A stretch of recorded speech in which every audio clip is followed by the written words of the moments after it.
We're live, ma'am. Thank you, Ms. Capers. Mr. Wade, are we expecting other members of the commission, or do we have a full? I can't say that we're expecting more. Okay. I think you can go forward. Yes, ma'am. Okay. All righty. Well, good morning.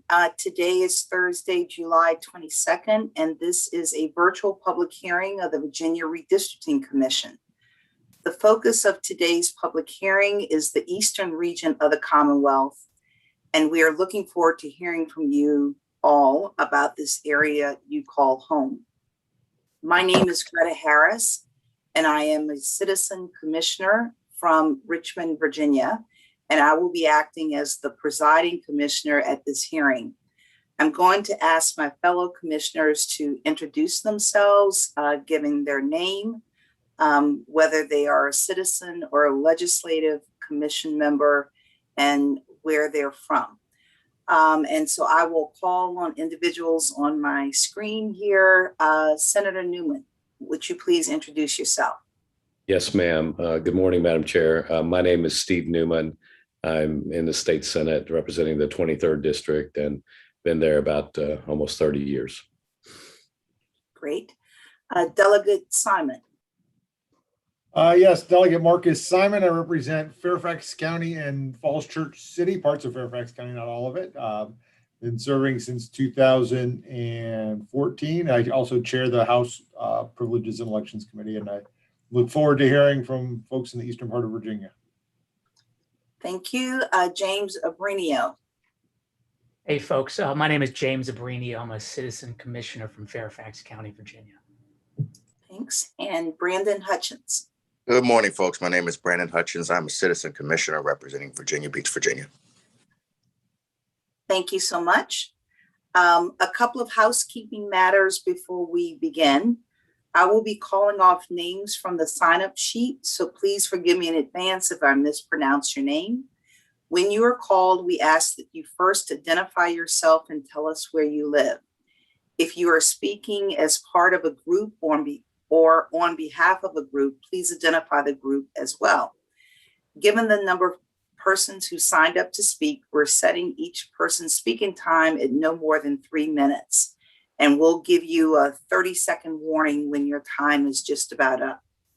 If a previous speaker has already stated what you'd like to say, we encourage you to simply state your name and where you live, and that you echo the comments made by the person before you.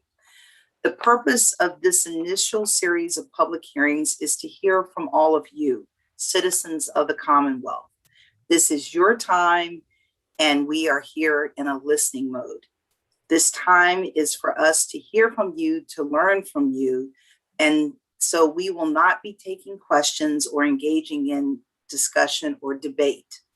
We are most interested in the factors you want the commission to consider when drawing your district, and your thoughts about your community and how you would or wouldn't define it. All comments shared here today will be heard and considered when we're back in Richmond beginning our map drawing work. We are expecting the census data in just a few weeks, so we're getting excited about the body of work that we will have before us. And so we are now ready to listen to your comments. And I believe our first person that we'll hear from today is Mr. Carl Anderson. Ms. Capers, if you could please let him in. Mr. Anderson, good morning. Yes, good morning. Thank you. Welcome. Please share your comments with us, please. Okay, what I've heard, and hopefully all of you have heard also, almost every person speaking previously had asked you to keep communities whole. I would take that one step further. In my research, I find it possible to draw all districts, including congressional districts, that must be equal to within one voter, do not split more than 2 cities or counties in any district. In fact, my research shows that it's not necessary to split more than 2 precincts in any district. I suggest and request you use the following 3 rules or criteria. Rule 1, compact and contiguous cities and counties should not be divided. In legislative or congressional districts, not more than 2 cities or counties may be split, and not more than 2 precincts may be split in any district. I repeat, rule 1, compact and contiguous cities and counties should not be divided. In legislative or congressional districts, not more than 2 cities or counties may be split, and not more than 2 precincts may be split in any district. Rule 2, districts and precincts shall be equal in population as practical within 2%. Demographics, including age, race, gender, religion, political party, shall not be considered until after Rule 1 and 2 have been completed. In other words, wipe the slate clean, get rid of all the incumbent addresses and so forth, and start from scratch. The research using 2010 census data shows this can be done. If a city or county must be split, you can find a precinct or even a block number that will have the right number of voters to meet the criteria.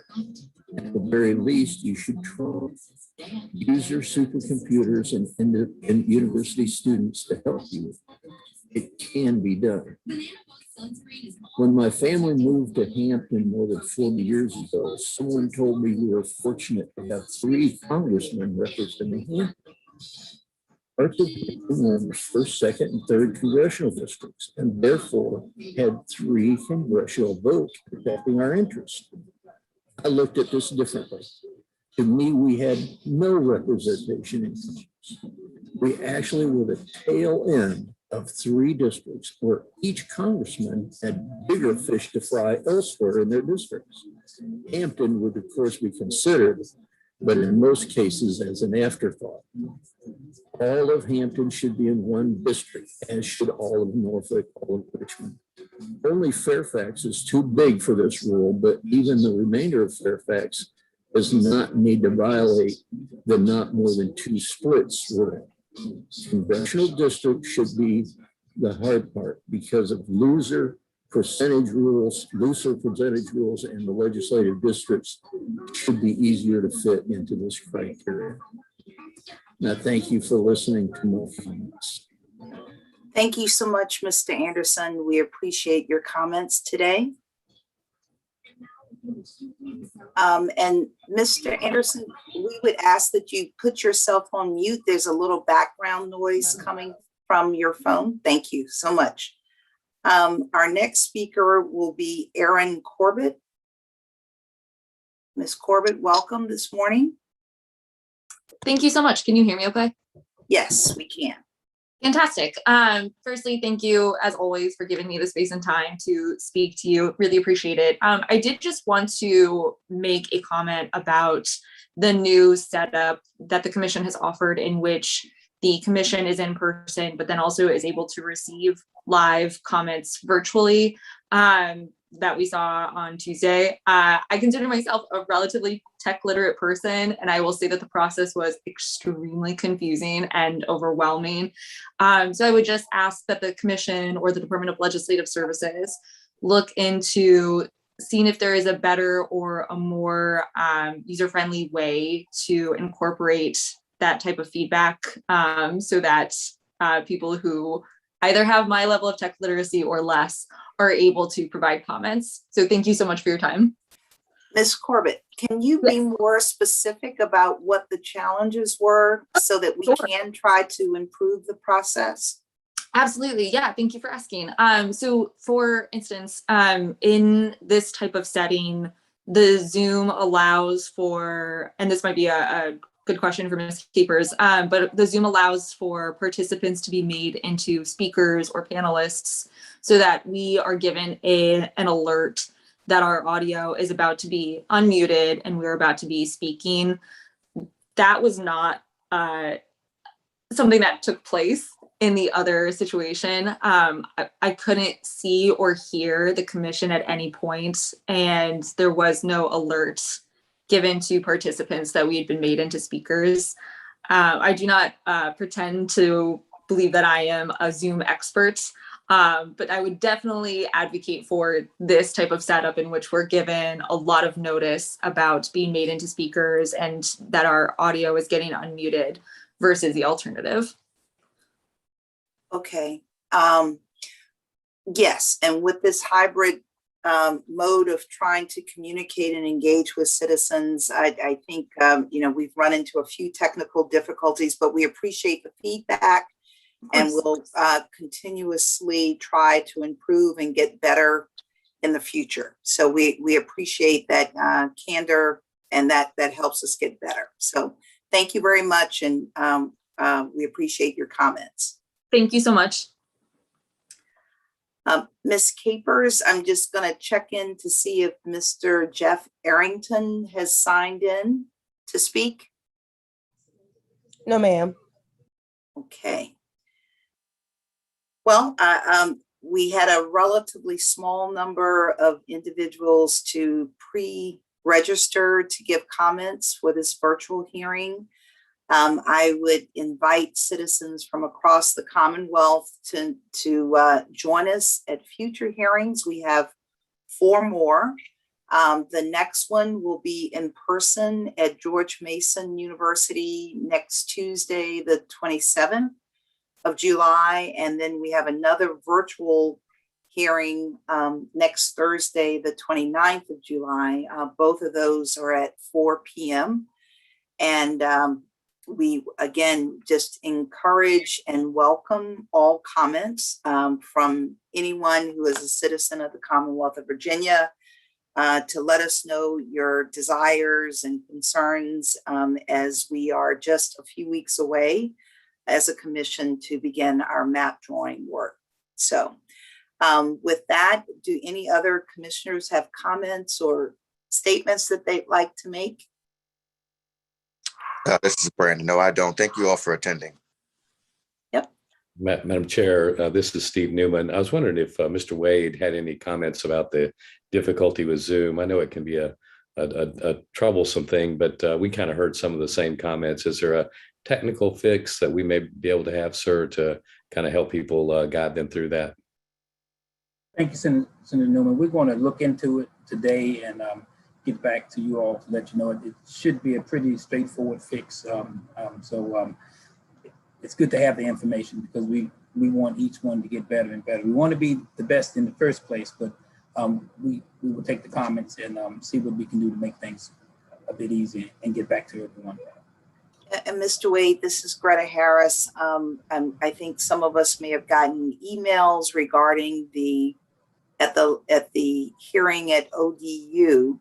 They could hear the in-person comments just fine, but I guess on the live stream, there was difficulty hearing the virtual comments. So again, we appreciate all of the DLS staff efforts. And again, our commitment is to be better tomorrow than we are today.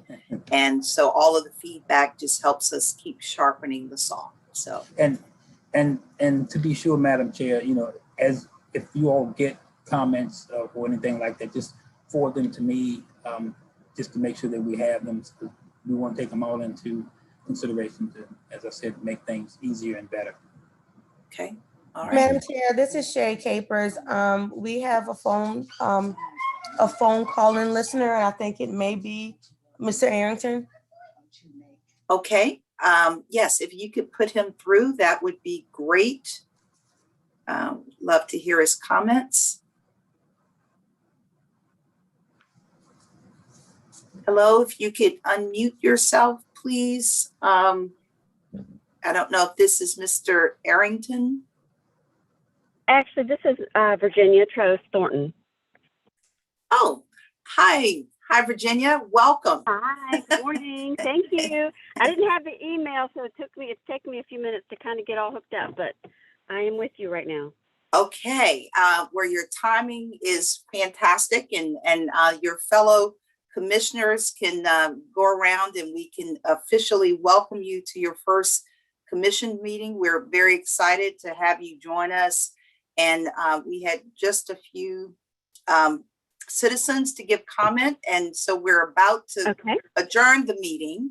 But your experience with it taking a little bit of time to get on is another lesson learned, Mr. Wade. We want to make it easy for citizens to find how they can live stream. But I would encourage and invite other commission members to officially welcome Virginia Trost Thornton as a fellow commissioner. Just unmute yourself if you want to have any comments. And I'll start with Mr. Newman, since you guys are friends and know each other. Well, that's right. Virginia may only be 29, but I've known her for 35 years. So Exactly. Virginia is just an extraordinary individual, extremely bright. She, as I understand it, has a degree in engineering and is also a law degree, has been very much involved in the community in our area. And just I think the commission made a very, very high quality pick. And I think each one of you are going to enjoy getting to know Virginia Trost Thornton. Other commission members? Yeah. Welcome aboard, Delegate Simon. Thank you. Welcome aboard, Ms. Thornton. This is Brandon. Look forward to working with you. And Thank James you all. Brenio here. I echo the sentiments. Look forward to working with you. Fantastic. We have started to gel as a commission here in Virginia. And so we are excited to have you a part of the team. And Mr. Wade, I'm sorry, I cut you off. I'll let you speak as well. Just want to say welcome to Ms.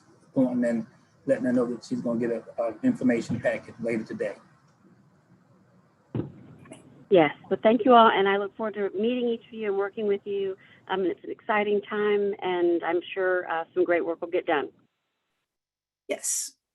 And with that, I think we will officially adjourn this public hearing. And again, we encourage citizens to join us next week at George Mason University on Tuesday at 4 or at another virtual public hearing next Thursday at 4. Thank you so much and enjoy your day. Bye-bye. Thank you.